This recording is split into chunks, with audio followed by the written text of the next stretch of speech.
this mean spirited, but this is my opinion, and I think I probably speak for 90% of Black America. Oprah Winfrey was talking about something that happened on the set of her show during the taping of the Oprah Winfrey Show, where Oprah said that Whitney Houston was so high that she fell, and she said that she begged everybody not to report it or film or video that and put that out, this, that, and the other. And Pat Brown, if I'm not mistaken, not Pat Brown, Pat Houston, if I'm not mistaken, which is Whitney Houston's sister, responded. And, and said that it was dark and she fell. And I have to say that whether you believe Pat Houston or whether you believe Oprah, this is me. I don't care if she was high or not. Whitney Houston is dead and gone and passed away. And Whitney Houston meant a lot to us. Whitney Houston was a big sister to a lot of us. I never met her personally or whatever, but I felt like she was a big sister to me. And she is pretty much Black America's auntie. And everybody got a Whitney Houston in their family, somebody that they love, that's talented, that's outspoken or whatever. But it's something about Whitney Houston's death. It's something about Whitney Houston that we took her death personally. It's like somebody in our family died. And it's hard for me to even make the live video because I get real emotional when it comes to Whitney Houston because, we don't care about none of that. And that was something that we didn't need to know. We didn't ask for that information. We didn't need to know that information. We don't care. Whitney Houston is somebody that you just don't talk about in the Black community if you're in touch. You don't talk about the Obamas. You don't talk about Whitney Houston. We sensitive about Michael Jackson. And you don't talk about the Kings. That's Black royalty that you just don't talk about. We don't play about Whitney Houston. I know I don't.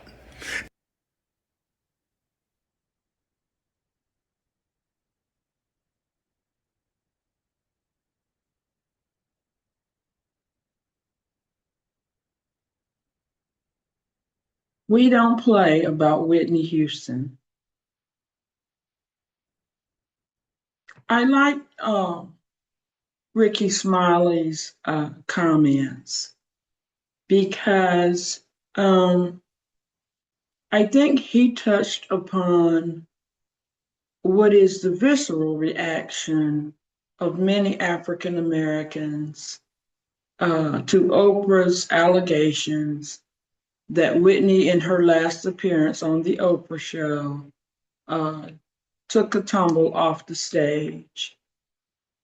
And Oprah alleges that Whitney was high on some substance. Immediately after Oprah made these allegations, Whitney Houston's estate responded, vehemently expressing that Whitney was not using any substances on the 2 days that she was on that show. And she took a tumble because the staging was dark and unfamiliar to Whitney and to all of them.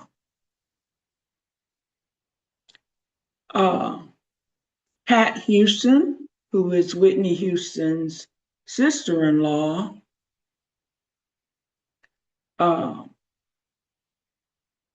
Whitney Houston's hairstylist at the time, and Whitney Houston's bodyguard have all responded online similarly. The hairstylist says that she was with Whitney both days and that Whitney was not using at that time. She also echoed that the staging was dark. The bodyguard similarly states that he spent a lot of time around Whitney because she was, as he calls it, his principal, which means he was her bodyguard. And he also states that she was not using any substances at that time. So there are at least three people who are disputing what Oprah has said.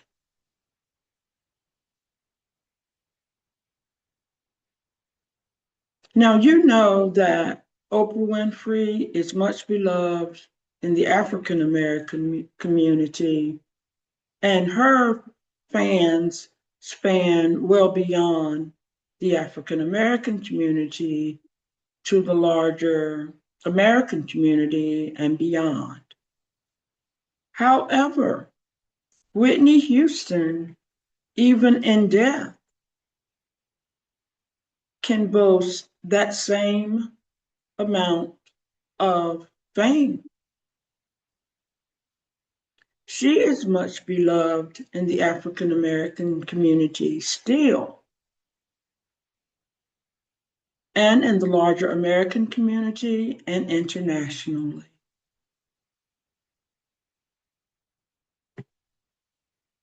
So, the question that is on most people's minds that I have seen online,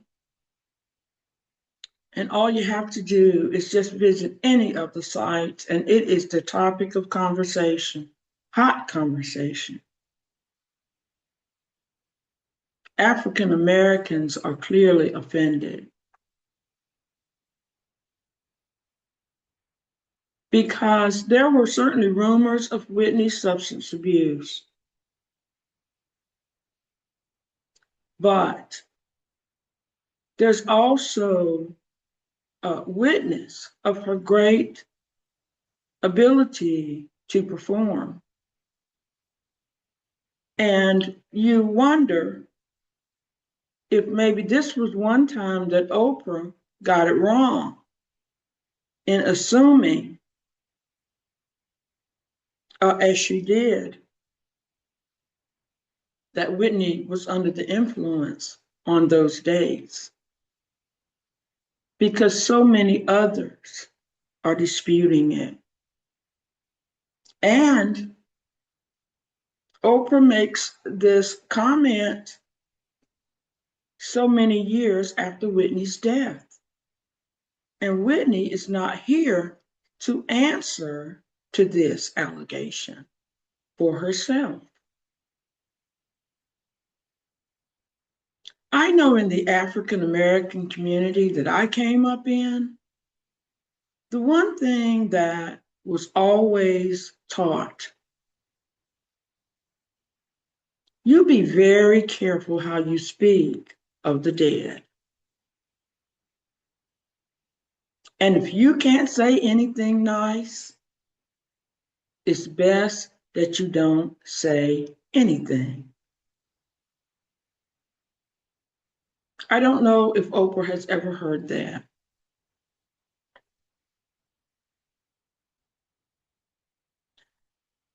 But the question also becomes, why now?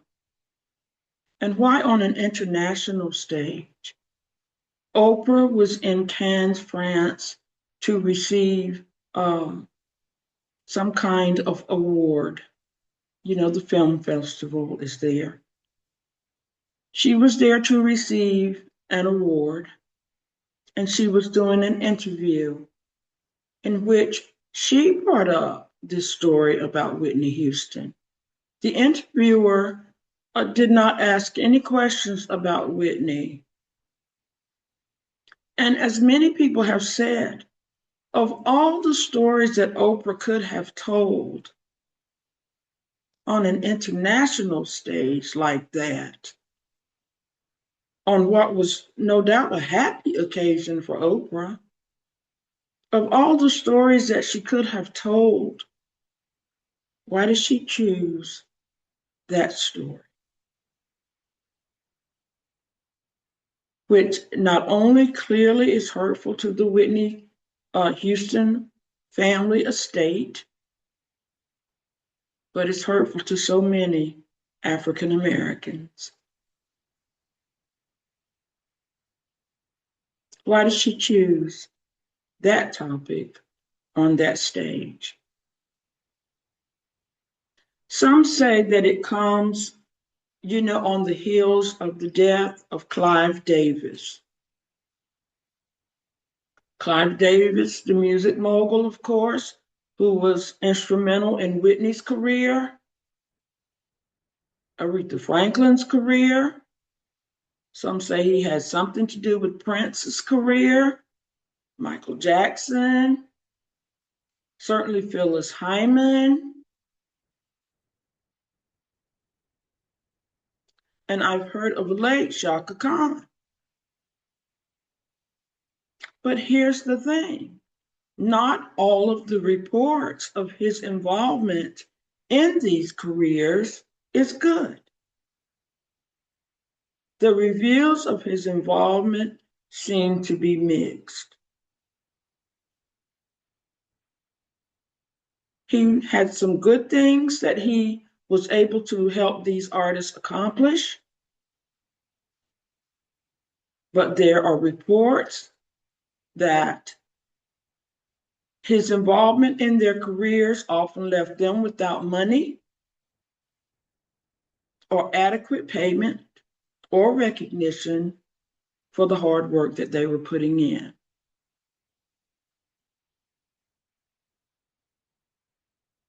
And as the story goes around Whitney's death, she died under, I think it's safe to say, mysterious circumstances. Turns out that she died in the same hotel, in a room upstairs, where downstairs Clive Davis was hosting an awards party. And it is reported that when he learned of Whitney's death, he said something to the effect of the party must go on. And he did not stop his celebration. That is the reports. Now, back to Oprah. It is reported now in these same circles, the entertainment world, that Oprah was a dear friend of Clive Davis. And so the speculation is that Oprah was trying to help get ahead of these derogatory statements and whatever information is going to come out now about Clive Davis and his involvement in the death of Whitney Houston and in the music careers of others. That whatever information that is derogatory about him, that Oprah was trying to get ahead of that as it relates to Whitney Houston. All of that, I must say, is alleged. But again, go to social media. I always tell my audience, do not take my word. I encourage you to do your own research. Go on any social media site, in particular YouTube and TikTok and Twitter. And you can find any of this information that I'm saying right now.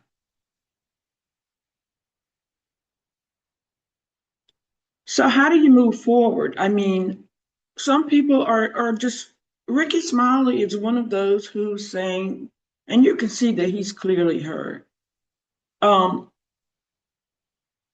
he thinks that Oprah owes the Black community, at least, and Whitney's family. Of course, her daughter is deceased now, and so is her mother. So they think her brother lives on, and her sister-in-law. And Ricky Smiley is not alone in thinking and feeling that Oprah owes the family an apology and the African American community an apology. Now, I know she's Oprah, and I've loved her for years. Ever since I saw her in The Color Purple, I have followed her career. And when I was in the work world myself as a journalist, she was certainly a role model who I looked to, watched, studied for how to become and behave as a journalist myself. And of course, she was quite impressive. Beautiful Black woman. Even when she was heavy, and then when she was thin.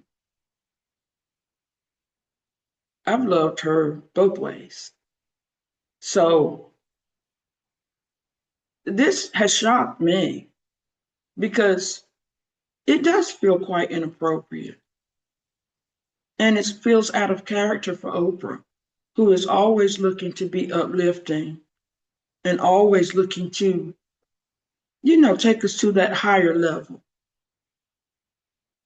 She's always acting on the guidance of the better angels, as we say. And so this is surprising. This is quite surprising. And I wish that she would apologize. But she is Oprah and she doesn't have to. But I think that it would be nice, at least for the African American community, if she offered some explanation as to why she did what she did, when she did it, and where she did it on such an international stage. When, as so many people are noting, when Whitney cannot defend herself. So that's all I'll say on that. And we'll move on to my next topic. In Texas, you know how they say don't mess with Texas. There's a big mess going on in Texas right now. And it's a political mess. And you would think it would be between the Republicans and the Democrats. However, this is one of those inside fights. I wrote about it earlier last week, before it got so heated. But Representative Jasmine Crockett, who is an upstart, a very smart, polished, informed, all of the good words, African American politician. She is the representative out of Texas. She had aspirations to become the next U.S. Senator out of Texas. And she ran in the primary against James Tallarico, who I believe was at the time serving in the Texas House, State House. And of course, he has aspirations to be the next U.S. Senator from Texas. So the two of them were opponents in the primary. He emerged as the winner. She endorsed him, as is common, sort of the thing to do. She endorsed him, wished him well, and went back to her current position. She is still serving in as a representative right now. I believe she's in that spot until January. But here's the thing. Here's what's brewing. Here's the mess.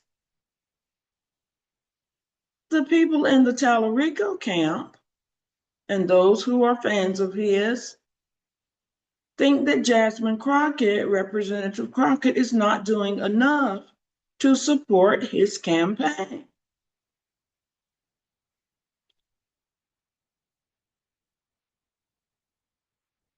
Yeah.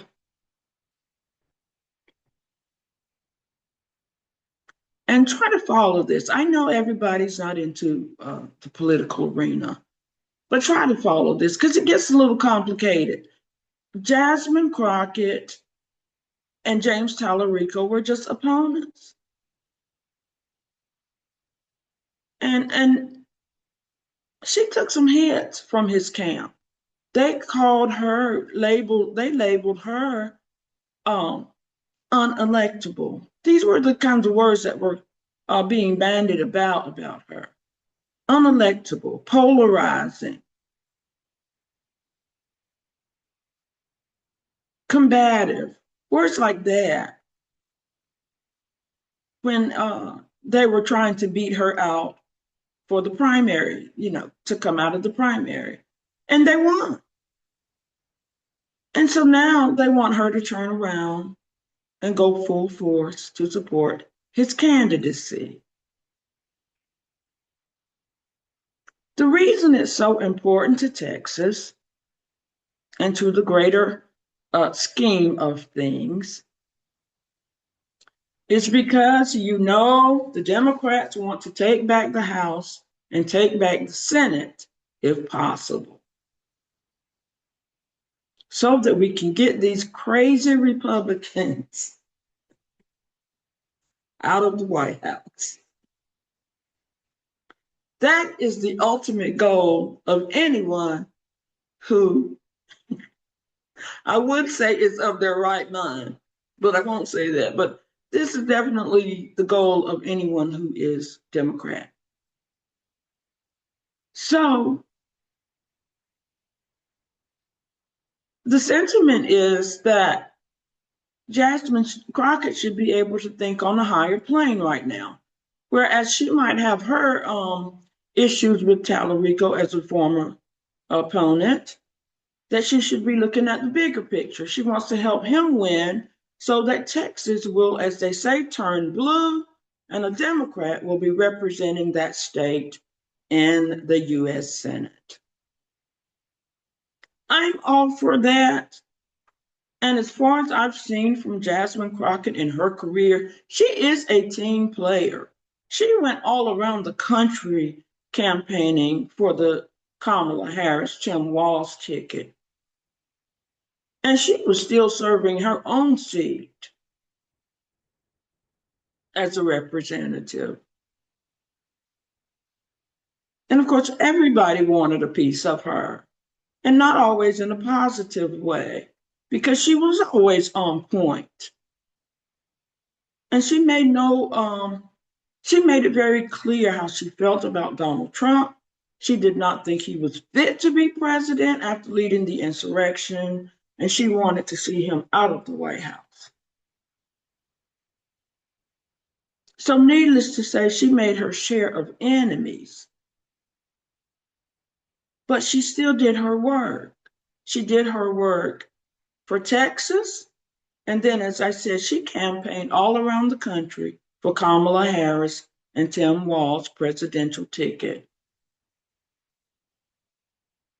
So she is a team player, proven.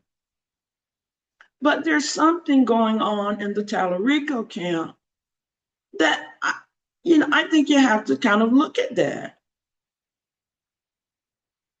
and say, why hasn't someone who is a proven team player not just gone full force to help him out. And it's clear that he needs the Black vote. And therein lies the rub.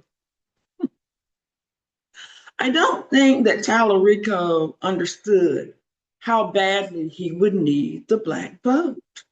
And Jasmine Crockett can deliver that for him. The thing about politics is you must know the lay of the land. It is not just, am I good enough to be in this, to do this job?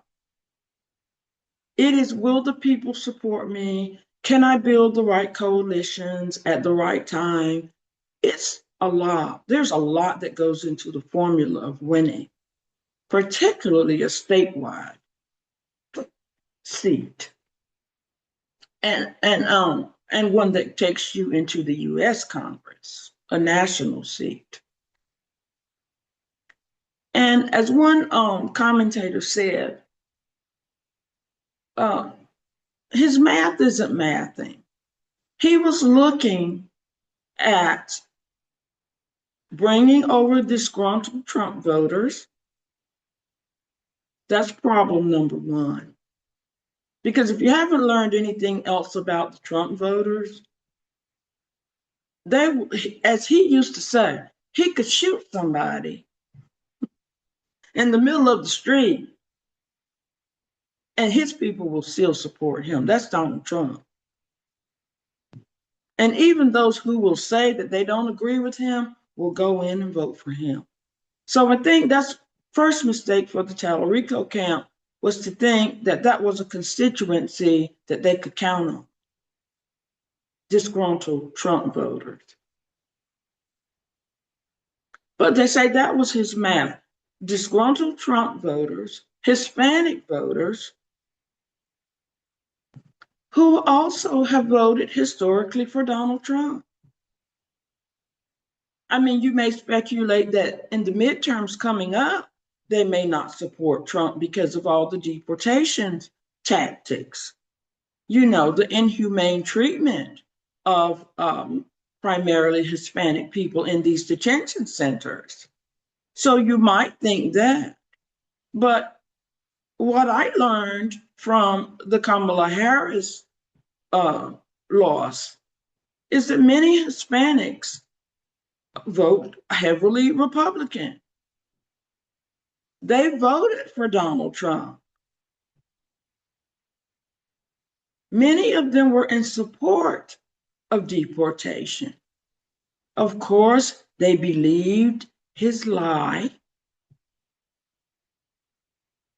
They drank the Kool-Aid that said he was only going to deport the harshest criminals.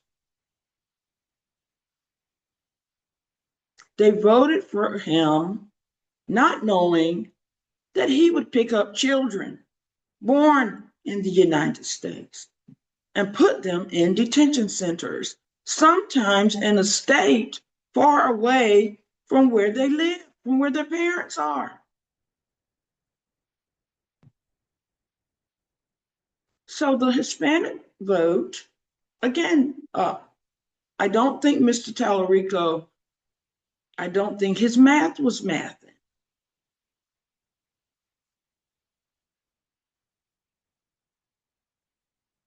But it's a lesson for the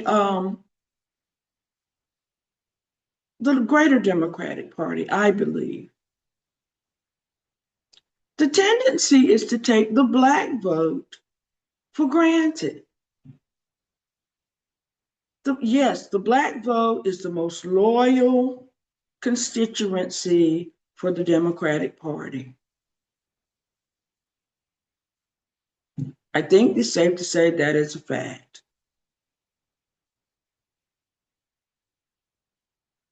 That does not mean that that party should take the Black vote for granted. When you start figuring out where you're going to put your dollars, where you're going to spend your time and your money, You need to consider your most loyal constituency. And I've heard this in various news reports that James Tallarico's camp, that he never reached out to Jasmine Crockett, that he's not spending his dollars in the African American community, his campaign monies. He's spending them on all these other groups that he's believing and hoping that he can attract, as opposed to spending his money on his most loyal, expanding his most loyal constituency. And I wonder if that's why Jasmine Crockett's response to him has been so lukewarm.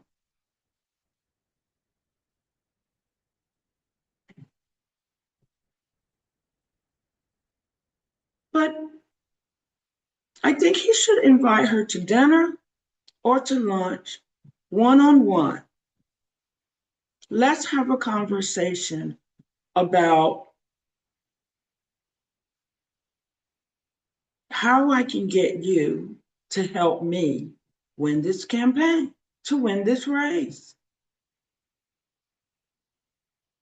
I think he needs to eat a little bit of humble pie and say, I do need you. This campaign needs you.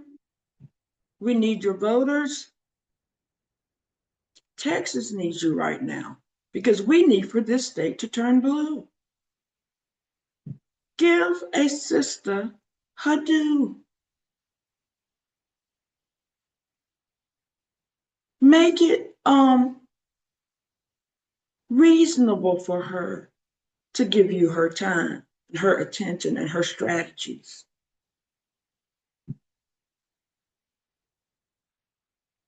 Ask her, what would it take to get you to come in to help our campaign? Don't just assume that she has to do it. She doesn't have to do it. This is a new day. Of course, Democrats want to win, and African Americans need to win. We need for the Democratic Party to win because these GOPs, these Republicans are hostile to us and to our future in this country. And Jasmine Crockett knows that better than the average African American knows it. So I think she would be most willing to help you, the Tallarico campaign, if you have a conversation with her, a respectful conversation that acknowledges all that she brings to the table.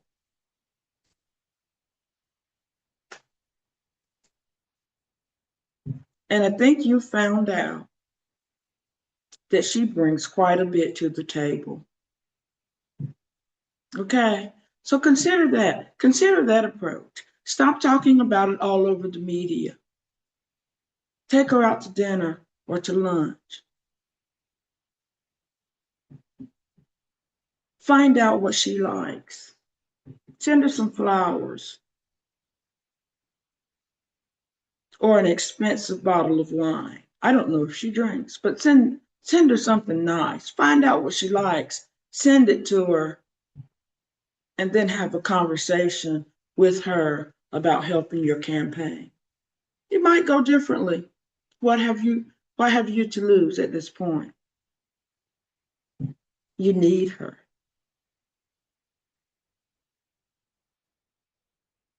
Okay, that's all I have to say on that one. But do keep your eyes on that race because it's quite interesting. And we do want to see Texas turn blue. So keep your eyes on that. Tallarico versus the Republican opponent, believe it or not. His name is Ken Paxton. And I don't know anything about him, quite frankly. I've heard some disparaging things about him, but that's for another conversation. Right now, we want to see the fences be mended between Jasmine Crockett and Tallarico, and we want to see them defeat Ken Paxton. Okay, so my next and final topic is the Supreme Court ruling to suspend temporary protective status for two groups, for Haitians and Syrians in America.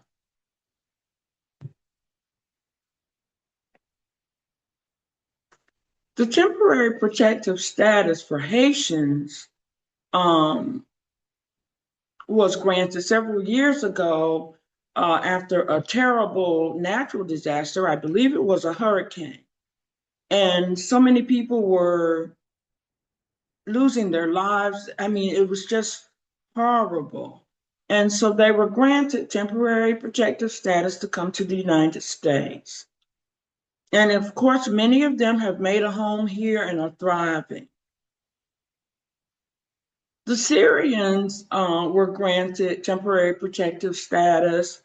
I think it was a much more serious situation in their country, some sort of political upheaval, and it just wasn't safe for these people to be there. And right now, in both of these countries, Syria and Haiti, it is reported that if these people are returned, that they could face some unsafe and dangerous conditions. Some of them may even be life-threatening. This is what the news reports are saying.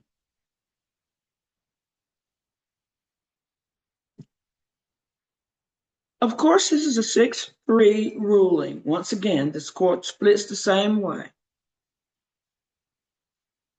on these rulings that are, if there's any sort of racial element, it splits this way, 6-3.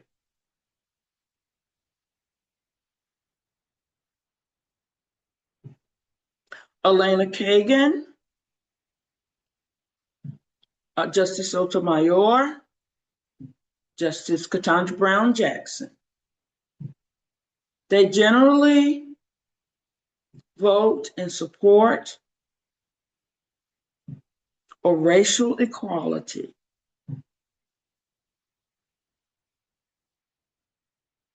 Gender equality.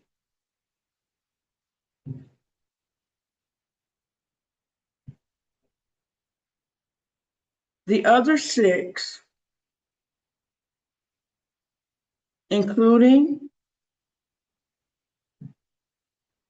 African American Justice Clarence Thomas, almost always, I think it's safe to say always, votes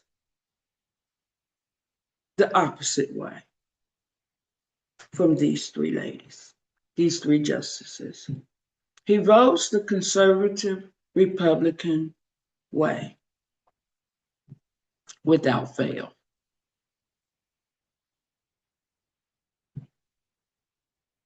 Of course, Haitians are in the African diaspora. And many people say that that is why they are targeted. Syrians are, of course, non-white. And many of them are Muslim. Many of the Haitians are Muslims. And in this climate of Stephen Miller and John Vogt and Donald Trump, who believe in this white nationalist Christianity, they are very anti-Muslim, and we know they are anti-people of color.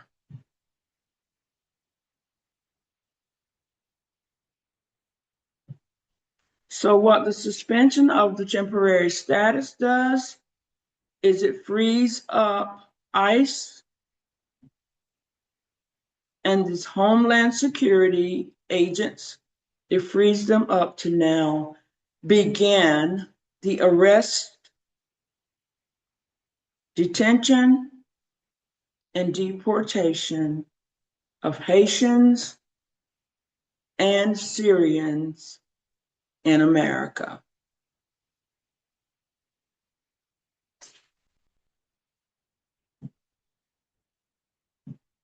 Now we know what went down in Minnesota. 2 lives lost. I like to still repeat their names. Renee Good and Alex Prati, killed on the streets of Minnesota by ICE agents. Still, no one adjudicated, no one taken to court for those murders.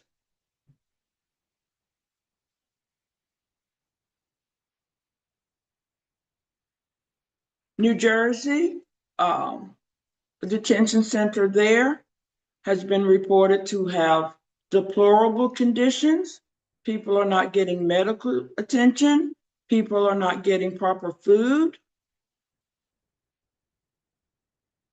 According to news reports, protesters have been outside that detention center on a regular basis, and there are news reports, and you can look them up, showing clashes with ICE agents.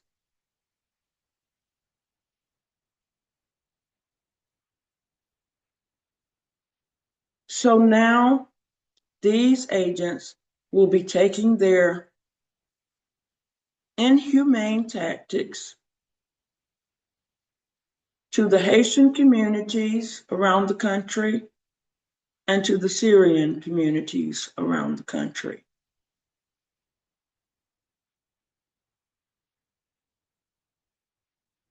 And I'm just going to say it this way so as not to. It seems that this administration, anytime they can put handcuffs, spray tear gas, detain, arrest, deport anyone whose skin color is brown,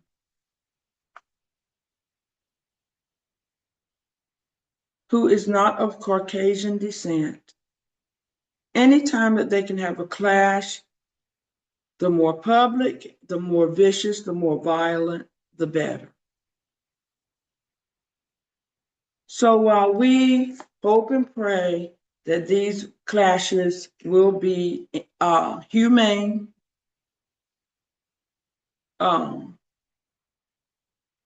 their behavior, the behavior of the Homeland Security people thus far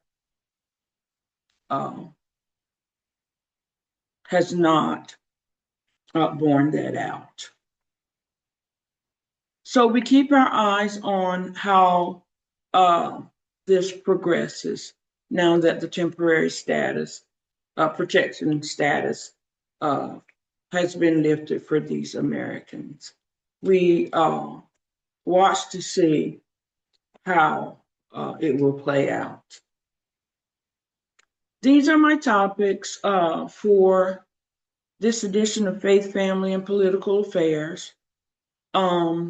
As always, I hope you have learned something this time. And I want to invite you to attend our Zoom discussion on Wednesday, July 1st. We have entitled it, "Who Will Protect African American Women in This Climate of Hate?"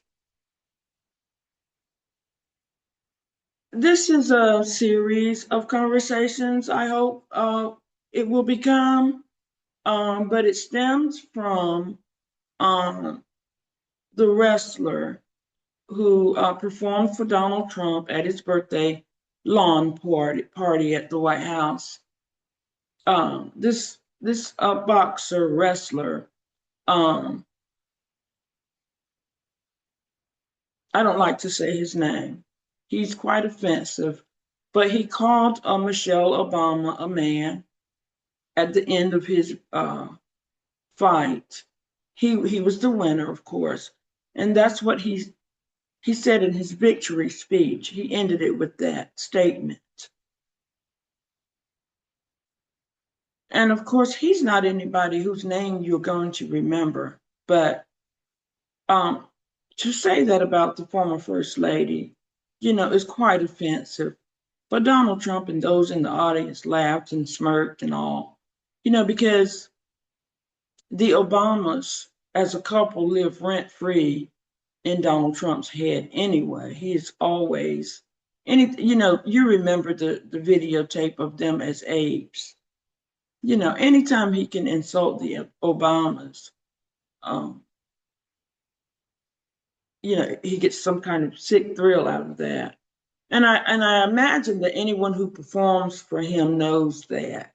But that's what this gentleman said. So in light of that, because this is the second blatant attack on her.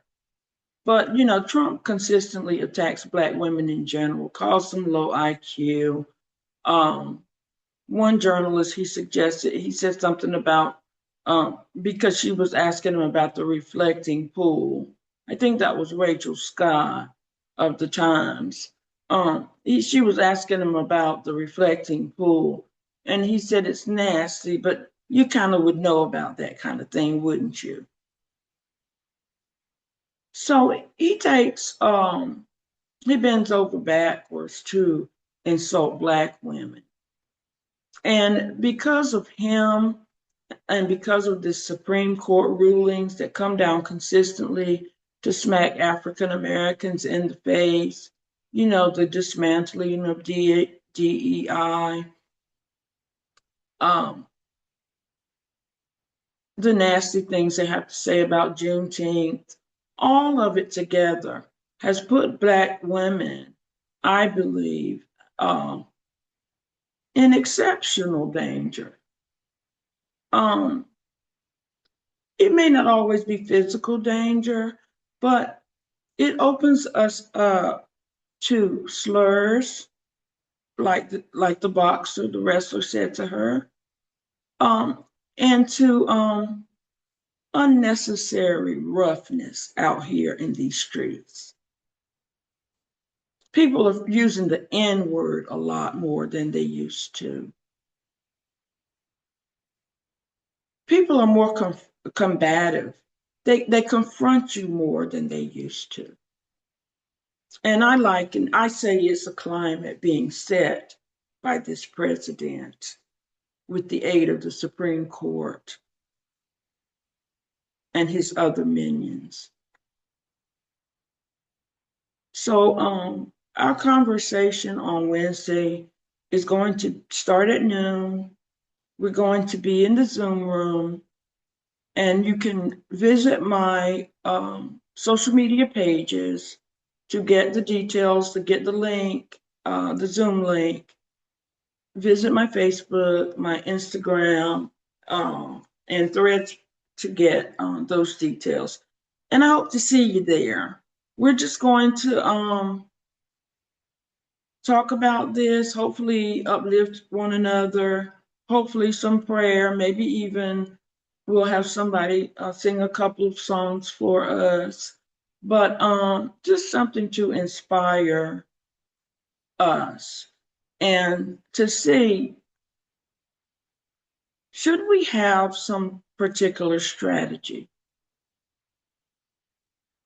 I'm beginning to think that we need, African American women in particular, need some kind of anti-defamation group that sort of works to protect us and works to document these attacks on African American women. I'm beginning to think that it needs to be documented. And there needs to be a strategy for how we will respond.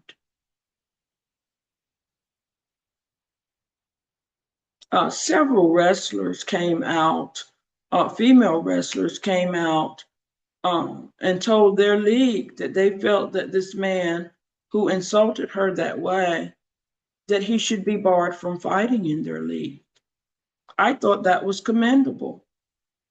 And I wonder if we need some kind of watchdog agency that is paying attention to these kind of insults on African American women, and that will document what happens and what our response is. But anyway, that's just what we'll be talking about. We hope you will tune in. As I said, it starts at noon. We normally go for about an hour, sometimes hour and a half. So we hope to see you there. Thank you once again for tuning in. This has been another edition of Faith, Family, and Political Affairs.